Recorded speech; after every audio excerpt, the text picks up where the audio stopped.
Hello and welcome back to PYQpedia. हम लोग Bihar special yearly current affair series चला रहे हैं और इस सीरीज़ में हमने 3 वीडियो अभी तक किए हैं और this is the 4th video. और ये जो अभी आपका एग्जामिनेशन होने वाला है 72nd बीपीएससी प्रीलिम्स का, वहाँ पे हेल्प होगा। इवन बिहार में और भी कोई एग्जामिनेशन है तो उसमें आपको बिहार रिलेटेड करंट अफेयर्स में आपको ये बेनिफिट होगा। ठीक है, तो अभी तक जो भी हम लोगों ने किया है उसको आप 1 लाइन 2 लाइन में नोट्स बना लिए होंगे तो सही है। अदरवाइज़ पीडीएफ तो मैं इसको प्रोवाइड कर ही देता हूँ, बट पीडीएफ का कोई बहुत ज़्यादा यूज नहीं होता है। आप अपना नोट्स बनाइए।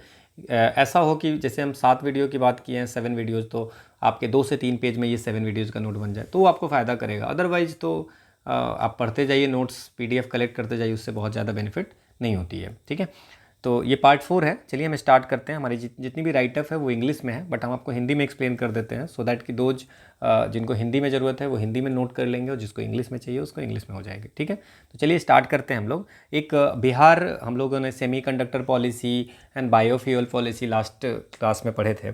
आज जो हम लोग बात करते हैं वो बिहार आईटी पॉलिसी। इस पर भी क्वेश्चन आते हैं कि बिहार आईटी पॉलिसी में क्या क्या चीज़ें, तो बहुत सारी चीज़ें हैं। थोड़ी आप थोड़ा ध्यान रखेंगे तो ये हो जाएगा। इसमें 6-7 चीज़ों की बात की गई है। बिहार आईटी पॉलिसी 2024 है उसमें। तो एक तो है fixed capital subsidy. Fixed capital subsidy तो इसमें 30% सब्सिडी है। नाउ अगर 30 करोड़ तक का इन्वेस्टमेंट करते हैं, अप टू 30 करोड़ तक का, तो आपको 30% की सब्सिडी मिल जाएगी। ठीक है, क्लियर। आप 30 करोड़ में लैंड खरीदते हो, बिल्डिंग खरीदते हो, प्लांट खरीदते हो या कुछ मशीनरी खरीदते हो, that is up to you.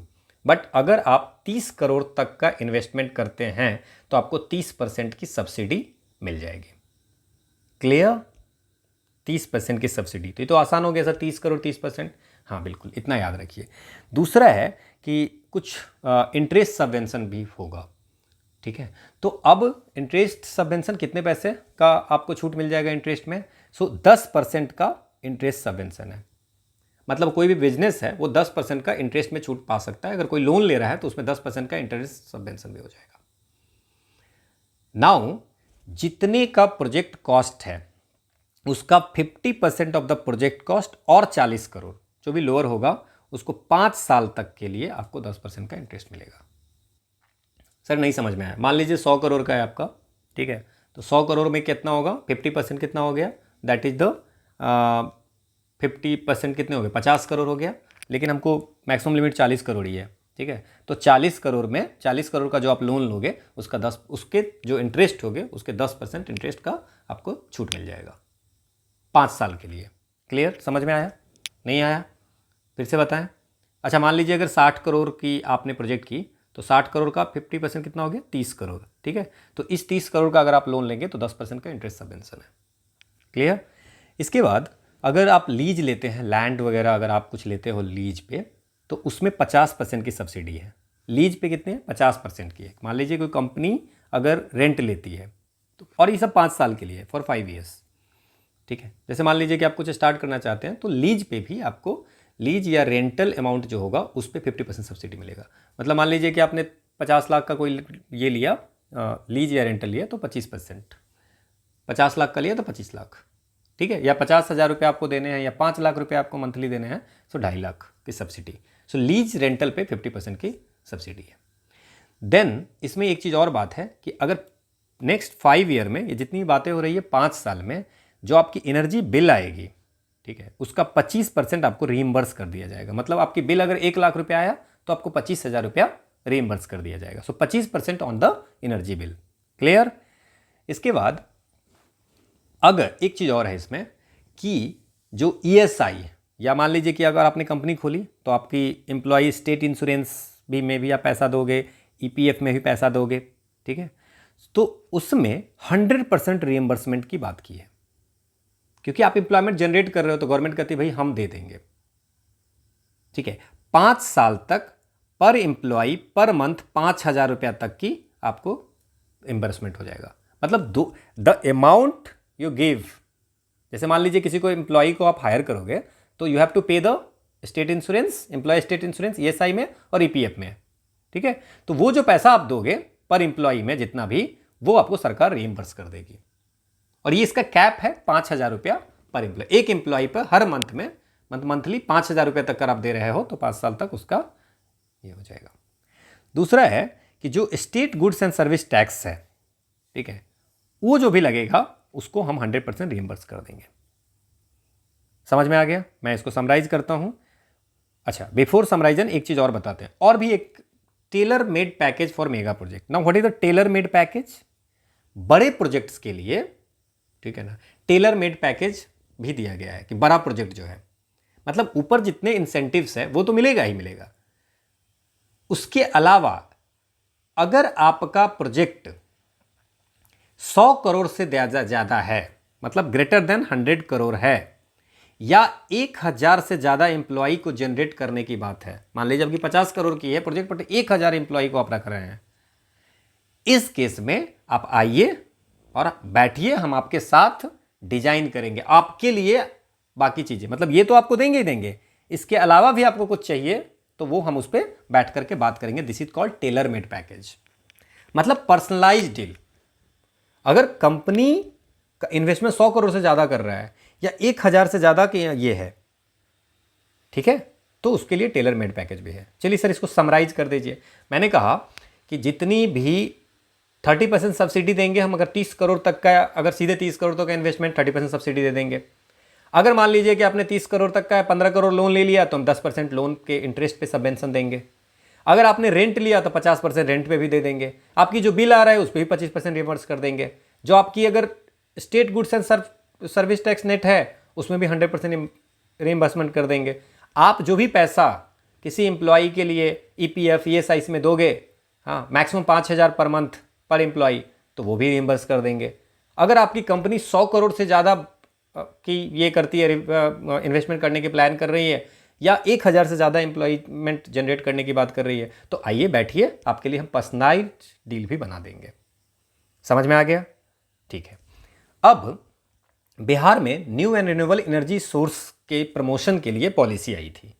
तो पॉलिसी आई थी, उसमें आपको बस ध्यान ये रखना है कि इन्होंने इतना बस 2-3 डाटा याद रखिए कि 23.968 गीगावाट, मतलब 24 गीगावाट रिन्यूएबल एनर्जी का प्लान किया है। उसमें 6 गीगावाट जो है स्टोरेज की बात की है, मतलब इतना रिन्यूएबल एनर्जी और इतना 6.1 स्टोरेज 2029-30 फाइनेंशियल ईयर तक। क्लियर? हम 24 गीगावाट, अगर एग्जैक्ट डाटा याद रखिएगा, 23.968 गीगावाट ऑफ रिन्यूएबल एनर्जी हम आपको रिन्यूएबल सोर्स से एनर्जी को जनरेट करेंगे, और 6.1 आपको स्टोरेज करके दिखाएंगे। कितना तक? 2029-30 तक। ये 2 डाटा और 2 ईयर आपको याद रखना है, इसके ज़्यादा प्लान नहीं है, ठीक है। इसके बाद जन नायक कर्पूरी ठाकुर स्किल यूनिवर्सिटी, ठीक है। अब इसमें क्या है ना, बिहार की पहली स्किल यूनिवर्सिटी का नेम जन नायक कर्पूरी ठाकुर हुआ है। अभी प्राइम मिनिस्टर ने 4 अक्टूबर 2025 को इसका इनॉग्रेशन किया है। इसमें जो कोर्सेज होंगी that is the industry oriented courses and vocational educational, मतलब जो जरूरत है इंडस्ट्री को, जिस तरह की चीजें, वो कोर्स हम देंगे। अब इसमें याद क्या क्या रखेंगे? अभी ये जो फर्स्ट स्किल यूनिवर्सिटी का अनाउंस हो गया, इनॉग्रेट हो गया, लेकिन भाई बिल्डिंग नहीं है, कहाँ पे ये ओपन हो, ऑपरेट कहाँ पे होगा? So that is the Dashrath Manjhi institute of labour and employment Patna.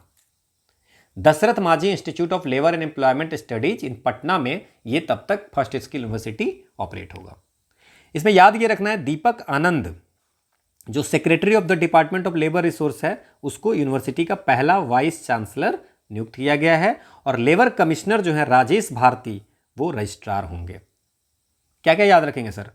Bihar की पहली स्किल यूनिवर्सिटी जननायक कर्पूरी ठाकुर, ठीक है, स्किल यूनिवर्सिटी। अभी इसका जो ब्रांच चलेगा, जो एजुकेशन होगी, Dasharath Manjhi institute of labour and employment study Patna में होगा। इसके जो वाइस चांसलर हैं दैट इज द दीपक आनंद, और राजेश भारती जो है इसके रजिस्ट्रार हैं। क्लियर? यहाँ तक कोई दिक्कत नहीं, बस इतना काफ़ी है। इसके बाद एक PM उषा स्कीम है। ना PM उषा स्कीम, उषा क्या है? उच्चतर शिक्षा अभियान, उच्चतर शिक्षा अभियान, उषा, प्रधानमंत्री उच्चतर शिक्षा अभियान। तो बिहार की इसमें जो PM उषा स्कीम है उसमें बिहार के 4 यूनिवर्सिटी चूज हुए हैं। एक तो है Patna university, basic of course Patna में होगा। दूसरा Bhupendra Narayan Mandal university, that is in the Madhepura. Jayaprakash विश्वविद्यालय, ये छपरा में है, और नालंदा ओपन यूनिवर्सिटी पटना में है। मतलब 2 यूनिवर्सिटी पटना की, एक मधेपुरा, एक छपरा। रट्टा मार लीजिए, पीएम उषा जो है प्रधानमंत्री उच्चतर शिक्षा अभियान में आपको बिहार की कितनी यूनिवर्सिटी है, दैट इज द 4 यूनिवर्सिटी। इतना याद रखिए, इससे ज़्यादा पीएचडी करनी नहीं है।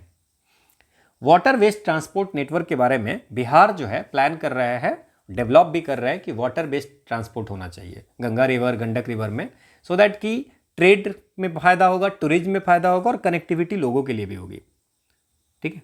अब पटना से भागलपुर और West Bengal waterway develop किए जा रहे हैं और उसमें टोटल 21 वाटर स्टेशन है, जिसमें 18 कंप्लीट हो गए हैं और जो आपके 11 डिस्ट्रिक्ट में 18 कंप्लीट हो चुके हैं। और पटना जो होगा सेंट्रल हब होगा। पटना में 5 स्टेशन होंगे, दीघा, पानापुर, नसरीगंज, बाढ़, नकटा, दियारा। नॉर्थ और साउथ बिहार में कनेक्टिविटी के लिए, मतलब देखो इसमें समझने क्या क्या है सर, क्या पूछा जा सकता है इसमें। बेसिकली बिहार में प्लान किया गया है कि जो गंगा रिवर है और गंडक रिवर है उसमें उससे थ्रू हम लोग कोई सामान, जैसे लोगों को जाना है, ठीक है, या कुछ ट्रेड करना है, कुछ सामान ले जाना है या टूरिज्म, तो इसके लिए वाटर बेस्ड ट्रांसपोर्ट करेंगे। और इसमें दे आर प्लानिंग कि हम 21 स्टेशन वाटर स्टेशन बनाएंगे, 18 बन भी चुका है और 3 बन रहा है। और बिहार के टोटल 11 डिस्ट्रिक्ट में इससे कनेक्टिविटी होगी। पटना, भागलपुर, भोजपुर, खगड़िया, वैशाली, सोनपुर, वेस्ट चंपारण, बेगूसराय, कटिहार, समस्तीपुर और मुंगेर। समझ में आ गया। और इवन 5 स्टेशन 21 में से तो पटना में ही है। क्लियर। तो ये आपको ध्यान थोड़ा सा याद रखिए। अभी सम्राट चौधरी जी ने कहा है कि हम 75 और आईटीआई पीएम सेतु स्कीम के तहत खोलेंगे, तो बिहार में 75 आईटीआई जो इंडस्ट्रियल ट्रेनिंग इंस्टीट्यूट है वो खुलने वाली है। एक लेक्चर सीरीज आई थी अभी, महात्मा गांधी ग्लोबल ह्यूमनिज्म, ये आपको बापू टावर गर्दनीबाग पटना में आपको ऑर्गेनाइज किया गया था, special lecture on the Mahatma Gandhi global humanism. और बापू संवाद सीरीज के अंतर्गत इसको ऑर्गेनाइज किया गया था। मतलब कि गांधी जी के जो आइडिया थे ग्लोबल ह्यूमनिज्म पे, उस पे पब्लिक डिस्कशन को इनकरेज करने के लिए ये आया था। Peace, kindness, equality, respect for all human being, जो गांधी जी की आइडिया थी उस पर डिस्कस करने के लिए। तो महात्मा गांधी ग्लोबल ह्यूमनिज्म जो है गर्दनीबाग, बापू टावर, पटना, बस इतना याद रखिए। नाउ बिहार चीफ मिनिस्टर का जो रेसिडेंस है उसका नाम अब लोक सेवक आवास हो जाएगा। एक अन्य मार्ग जो है उसका नाम हो जाएगा लोक सेवक आवास, कोई दिक्कत नहीं। इसके बाद 16वीं जो दादा साहब फाल्के फिल्म फेस्टिवल 2026 है, वहां पे एक एनिमेटेड फिल्म है द वाइल्ड कॉल। ठीक है, वहां पे बिहार की जो राजगीर जू सफारी है उस, ठीक है, बिहार राजगीर जू सफारी को दिखाता है, उसको बेस्ट एनिमेशन फिल्म मिला है। 16वें दादा साहब फाल्के फिल्म फेस्टिवल 2026 में best animation film the wild call को मिला है, जो दिखाता क्या है, बिहार की राजगीर जू सफारी को। इवन ये बनाया भी है, प्रोड्यूस किसने किया है, Bihar department of environment, forest and climate change. और इसको डायरेक्ट कौन किया है, नविंद एस फरीद एंड अजरुद्दीन सुलेमान। और इसकी म्यूजिक दिया है घिवरन वैबोधा। सर क्या क्या याद रखें, 16वीं दादा साहब फाल्के फिल्म फेस्टिवल में द वाइल्ड कॉल को animated film best animation film का अवार्ड मिला है। इसमें दिखाया गया बिहार के राजगीर जू सफारी को, और ये प्रोड्यूस किया गया है Bihar department of environment, forest and climate change के द्वारा। इसके डायरेक्ट किए हैं नविंद एस फरीद एंड अजरुद्दीन सुलेमान, और इसकी म्यूजिक दिए हैं घिवरन वैबोधा। अगला है जया भारती न्यूज में थी। जया भारती को अभी बेस्ट रिसर्च अवार्ड मिला है 2026 का। कहां मिला है, जर्मनी में।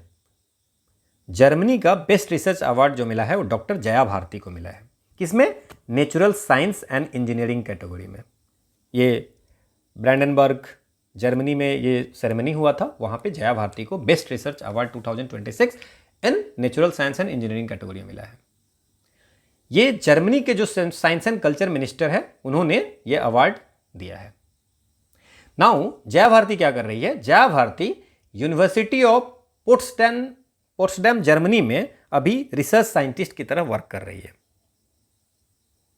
And her research focuses on the green energy storage material. Future में बैटरी टेक्नोलॉजी वगैरह के डेवलपमेंट में हेल्प करेगा। और ये जया भारती जो है बिहार के कहां से हैं, तो ये आपको village Sultanpur, Dhanaura block, Patna district की है। ठीक है, तो बेस्ट रिसर्च अवार्ड आपको ये याद रखना है। अगला है सहयोग पोर्टल के बारे में कुछ बताइए। सहयोग पोर्टल और सहयोग हेल्पलाइन नंबर।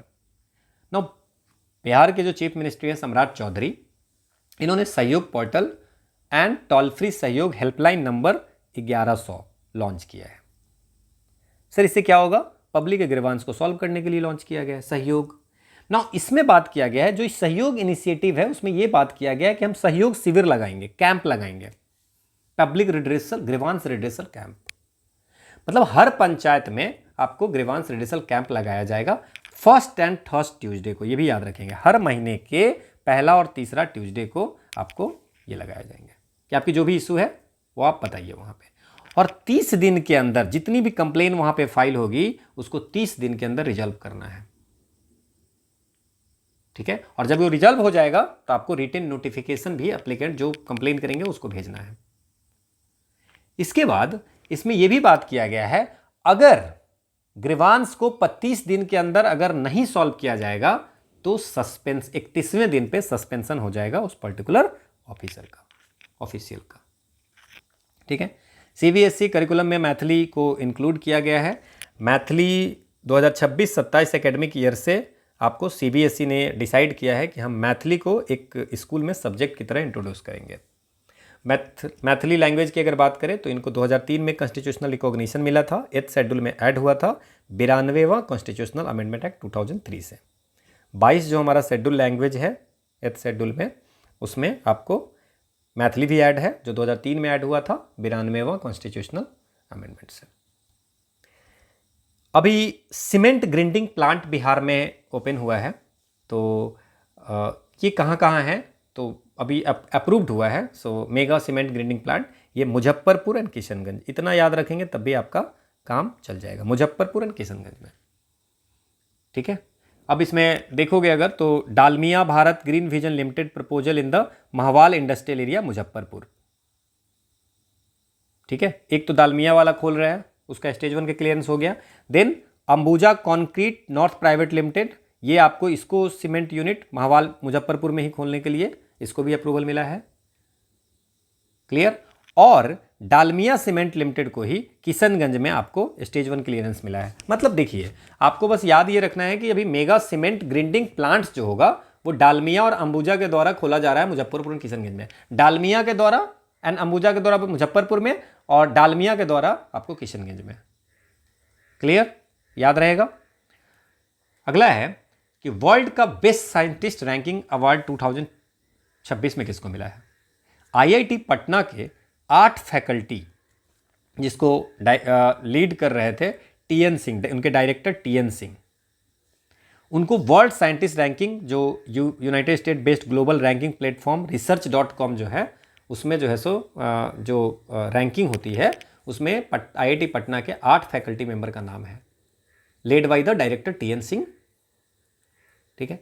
अब अर्थ साइंस के फील्ड में टीएन सिंह को पहला पोजीशन मिला है इन इंडिया, और नेशन वाइड अर्थ साइंस के फील्ड में 9वां और नेशन वाइज 9वां स्थान आया है। सॉरी, अर्थ साइंस के फील्ड में पहला स्थान मिला है टीएन सिंह को, और नेशन वाइड अगर इंजीनियरिंग टेक्नोलॉजी की कैटेगरी में, पूरे इंजीनियरिंग एंड टेक्नोलॉजी, सिर्फ अर्थ साइंस में पहला और पूरे इंजीनियरिंग टेक्नोलॉजी में इनको 9वां पोजीशन मिला है।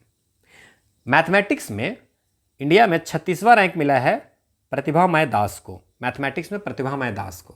कंप्यूटर साइंस में आसिफ इकबाल और श्रीपर्ण शाह को 47वां और 94वां रैंक मिला है। और in the category of mechanical and aerospace engineering Surajit Kumar Paul को 78वां, अखिलेंद्र सिंह को 88वां, कराली पात्रा को 102वां। In the field of electrical engineering Ranjan Kumar Behera को 58वां। मतलब इतने लोगों को मिला है, एक टीएन सिंह को, एक इस 2, एक आसिफ इकबाल 3, एक ये 4, एक अखिलेंद्र 5 और एक ये 6 और एक सुराजीत 7 और रंजन कुमार बेहरा 8। बिहार के 8 फैकल्टी, पटना के 8 फैकल्टी को आपको वर्ल्ड बेस्ट साइंटिस्ट रैंकिंग 2026 जो कि research.com पब्लिश करती है उसमें नाम आया है। इवन अर्थ साइंस में आईआईटी पटना के डायरेक्टर टीएन सिंह का पहला पोजीशन आया है, ठीक है, ओवरऑल में 9वां। बिहार में पहला नेचुरल एलिफेंट कॉरिडोर खोलने की बात हो रही है। गरही फॉरेस्ट एरिया है, जमुई फॉरेस्ट डिवीजन का, ठीक है। यहाँ पे आपको the Garhi forest area of the Jamui forest division, ठीक है, Charak Pathar and Batiya forest area of Jhajha and Madhwa sub forest area of Chakai forest division have now become Bihar का पहला नेचुरल एलिफेंट कॉरिडोर यहाँ पे खोला जा रहा है। ठीक है, तो ये आपको याद रखना है, Garhi forest area, then Charak Pathar and Batiya forest area of Jhajha and Madhwa sub forest area of the Chakai forest division. इसमें आपको नेचुरल एलिफेंट कॉरिडोर बनाने की बात चल रही है। देन जो CISF है, सेंट्रल इंडस्ट्रियल सिक्योरिटी फोर्स है, उसका रीजनल ट्रेनिंग सेंटर का अप्रूवल मिला है कि बिहार गवर्नमेंट जो है, बिहार कैबिनेट जो है 110 एकड़ जमीन दिया है, कहाँ पे, किशनगंज डिस्ट्रिक्ट में, कि यहाँ पे नया central industrial force regional training centre बनाया जाएगा।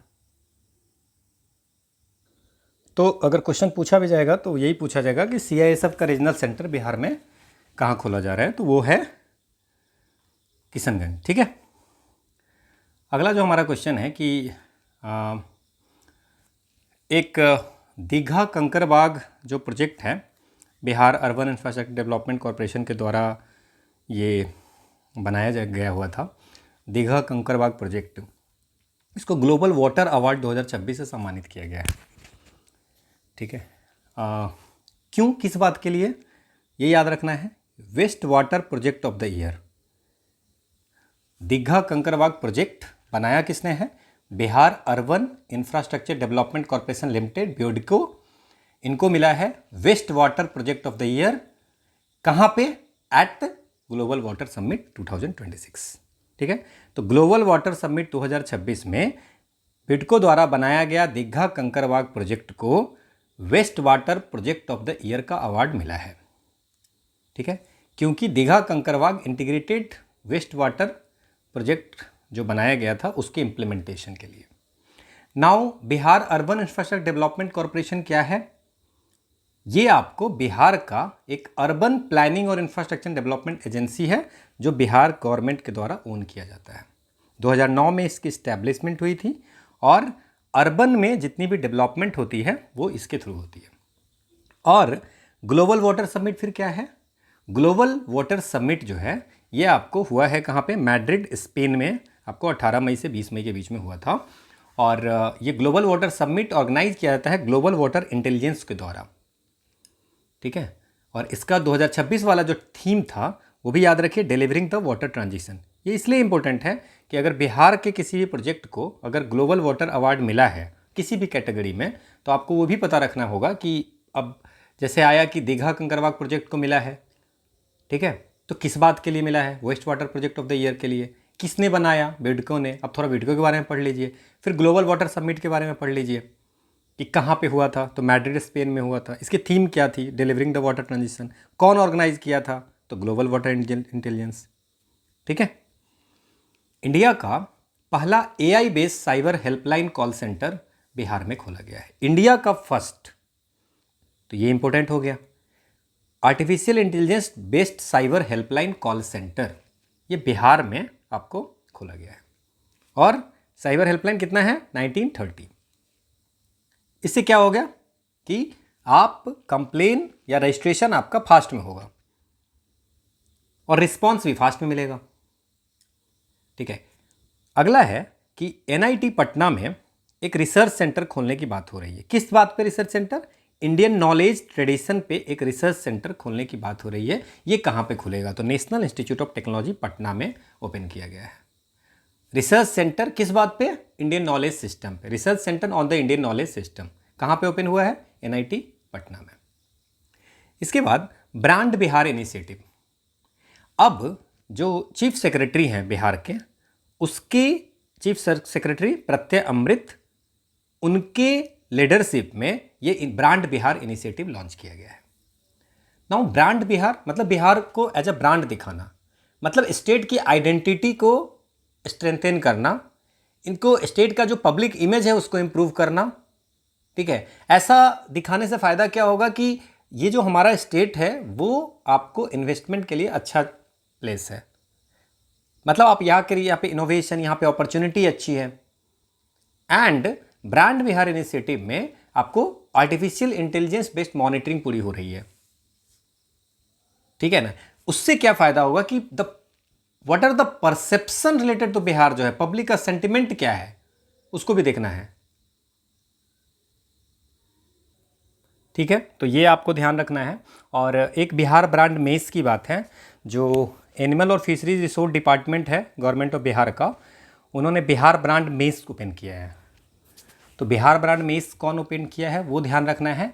और जैसे आपको जैसे सुधा है ना, उस तरह से आपको मीट, फिश और एग्स का आपको मार्केटिंग प्रमोट करने के लिए बिहार ब्रांड मेस ओपन किया गया है। तो ये आपको इतना 2 चीज़ें इसमें ध्यान रखना है। अगला है कि मखाना प्रोसेसिंग यूनिट की बात चल रही है कि ये आपको मखाना प्रोसेसिंग यूनिट बनाया जा रहा है दरभंगा बिहार में। कहाँ पे? दरभंगा बिहार में 2.2 एक 2.2 एकड़ में फैला हुआ है, no need to remember. Donar Darbhanga में आपको मखाना प्रोसेसिंग यूनिट इस्टेब्लिश किया जा रहा है। किसके द्वारा? मखायो फूड्स प्राइवेट लिमिटेड के द्वारा। ठीक है, इसमें आपको ये भी याद रखना है BIADA का भी योगदान है जो इंफ्रास्ट्रक्चर को देखता है। So this is the statutory body, है ना, Bihar industrial area development authority. ठीक है ना, ये 1974 में एक एक्ट आया था, उसके तहत स्टैट्यूटरी बॉडी बनी थी। नाउ जितनी भी पूरे स्टेट में इंडस्ट्रियलाइजेशन को प्रमोट करने के लिए ये एक स्टैट्यूटरी बॉडी है। मैंने थोड़ा सा आपको इन्फॉर्मेशन इसका बता दिया। युवा संगम फेज 6, अब हमारे जो यूनियन मिनिस्ट्री ऑफ एजुकेशन है वो आपको इंडियन IIT पटना को बिहार का युवा संगम फेज के लिए नोडल इंस्टीट्यूशन घोषित किया है। अब इसमें क्या होता है, युवा संगम में नाम से क्लियर है, युवा मतलब इसमें यूथ एक्सचेंज प्रोग्राम होता है। ठीक है, इन अंदर एक भारत श्रेष्ठ भारत इनिशिएटिव के अंदर। ठीक है, अब ये जो युवा संगम फेज होता है, युवा संगम, इसके 5 पिलर होते हैं, 5 पिलर्स होते हैं। 1 इज द टूरिज्म, है ना, पर्यटन। देन परंपरा, ट्रेडिशन, प्रगति, प्रौद्योगिकी, परस्पर संपर्क, पीपल टू पीपल कनेक्ट। इसमें ये लोग क्या करते हैं कि 2 स्टेट को पेयर करते हैं। जैसे बिहार को जो पेज 6 है उसमें पंजाब के साथ पेयर किया गया है, और IIT पटना बिहार का नोडल है और IIT रोपर पंजाब का नोडल इंस्टीट्यूशन है। ठीक है, तो इसमें यूथ जो बिहार से हैं वो 5 से 7 दिन का एजुकेशनल कल्चरल विजिट पंजाब में जाएंगे और पंजाब वाले यहाँ पे आएंगे। ठीक है, और ये 5 पिलर जो है, पर्यटन, परंपरा, प्रगति, प्रौद्योगिकी, परस्पर संपर्क, ये भी याद रख लेंगे आप लोग। ठीक है, युवा संगम फेज में बिहार को किसके साथ पेयर किया गया है? पंजाब के साथ। पंजाब का नोडल इंस्टीट्यूशन कौन है? IIT रोपर। बिहार का नोडल इंस्टीट्यूशन कौन है? IIT पटना। और ये सब जितनी भी युवा संगम फेज हो रहा है वो किसके अंतर्गत हो रहा है? एक भारत श्रेष्ठ भारत के अंतर्गत। 2015 में आपको एक भारत श्रेष्ठ भारत अनाउंस किया गया है। मतलब कंट्री का यूनिटी और इंटीग्रिटी को स्ट्रेंथन करने के लिए एक कैंपेन है। अगला हम लोग को याद रखना है कि PM ई-बस सेवा स्कीम के अंतर्गत पटना में 150 बस, ठीक है, टोटल 400 इलेक्ट्रिक बस जो है सो खोली जाएगी। ठीक है, एक अकेला पटना में 150 बस, 50 बस, बाकी 50 बस जो होगा मुजफ्फरपुर, भागलपुर, गया, दरभंगा और पूर्णिया। 3, 2, 5, 250, 50-50 बाकी, मतलब सिर्फ 150 बस पटना में इलेक्ट्रिक बस और 50 बस बाकी मुजफ्फरपुर, भागलपुर, गया, दरभंगा और पूर्णिया 50-50 बस जो है सो ऑपरेट होगा 12 साल के लिए। तो ये 400 इलेक्ट्रिक बस जो है सो under PM e bus Sewa scheme के तहत बिहार में ऑपरेट होगा। Anti eroding funding, flood prone district जो भी है बिहार के, उसके लिए एक एंटी इरोजन फंडिंग आपको कैबिनेट अप्रूव किया है। वो कितने का है? 175 करोड़ का। और ये जो फ्लड प्रोन डिस्ट्रिक्ट कौन सा है? बक्सर, सारण और वैशाली, जो रिवर इरोजन से कहीं ना कहीं अफेक्टेड होता है, फ्लडिंग से। ठीक है, तो ये 3 डिस्ट्रिक्ट भी याद रखेंगे, बक्सर, सारण और वैशाली डिस्ट्रिक्ट। 175 करोड़ भी याद रखेंगे, एंटी इरोजिंग फंडिंग वाला। ठीक है, अगला क्वेश्चन है, अगला जो न्यूज है वो बिहार रैयत लैंड परचेज पॉलिसी। बिहार रैयत लैंड परचेज पॉलिसी 2026 में आपको 26 जो है वो आपको लॉन्च हुआ है। इसमें जो ये लाया गया बिहार रैयत लैंड परचेज पॉलिसी, इसमें है कि लैंड जो होगा अर्बन एरिया में 2 मार्केट रेट या मिनिमम वैल्यू रजिस्टर से 2 गुना होगा अर्बन में, जो भी हायर होगा। ठीक है, और रूरल एरिया में 4 गुना होगा मार्केट रेट या MBR से, विच एवर इज हाइयर। दोनों में से जो हाई होगा वो मिलेगा। ठीक है, और जो रैयत, जो किसान वो अपना बेचना चाहते हैं लैंड, उसको मार्केट रेट से 10% ज़्यादा मिलेगा, ठीक है। मार्केट रेट या MBR ऑफ द लैंड, मतलब मिनिमम वैल्यू रजिस्टर। जैसे आप ज़मीन रजिस्ट्री करवाने जाते हैं तो वो फिक्स होता है कि इस ज़मीन का 6 लाख रुपए कॉस्ट है, 6 लाख इसका रजिस्ट्री वैल्यू है, मतलब कागज़ आपका बनेगा 6 लाख पे। अगर आपने 10 लाख लिया, 10 लाख कागज़ बनाओ, लेकिन 6 लाख का तो बनेगा ही बनेगा। इवन अगर आप वो ज़मीन 6 लाख का 3 लाख में लिए तब भी कागज़ 6 लाख का ही बनेगा, बिकॉज उसका उस एरिया में उस लैंड का वैल्यू जो है सो 6 लाख है, ठीक है। सो उसी को MBR बोलते हैं। तो अर्बन में 2 गुना मार्केट रेट या MBR से, और रूरल में 4 गुना। अगर कोई रैयत बेचना चाहता है तो उसको मार्केट रेट या MBR से 10% ओवर करके वो दे सकता है, ठीक है। Okay, so this is all about for today's session. हमने अभी तक 4 वीडियो कंप्लीट कर लिए हैं। अब हम लोग एक मिसलेनियस करेंगे, देन फिर बजट एंड इकोनॉमिक सर्वे करके will and up this current affair series. मुझे लगता है कि अगर आप ठीक से करेंगे एंड कुछ करंट अफेयर्स आपको टेस्ट सीरीज वगैरह से इकट्ठा कर लेंगे तो this is more than sufficient for your BPSC examination. This is the quote of the day, that a person who never made a mistake never tried anything. अगर आपसे गलती नहीं हो रही, बहुत सारे लोग कहते हैं कि टेस्ट सीरीज में मार्क्स नहीं आ रहे हैं, गलती हो रही है। सो अगर आप मिस्टेक नहीं कर रहे हैं तो इसका मतलब नया चीज़ आप ट्राई कर रहे हो तभी तो। अब इसमें आप दोगे ही नहीं पेपर तो फिर क्या होगा? It is better to try. So thank you all for watching. You will get the PDF from the Telegram channel pyk_pedia. और अगर कोई भी डाउट्स हो, कुछ भी नया चीज़ें आपको हो, so just message me on Telegram या व्हाट्सएप पे आप मेरे मैसेज कीजिए, विल आंसर। एंड अगर कुछ चेंज करना होगा तो नेक्स्ट वीडियो में मैं आपको बता दूंगा कि ये डाटा चेंज हुई है। So thank you again.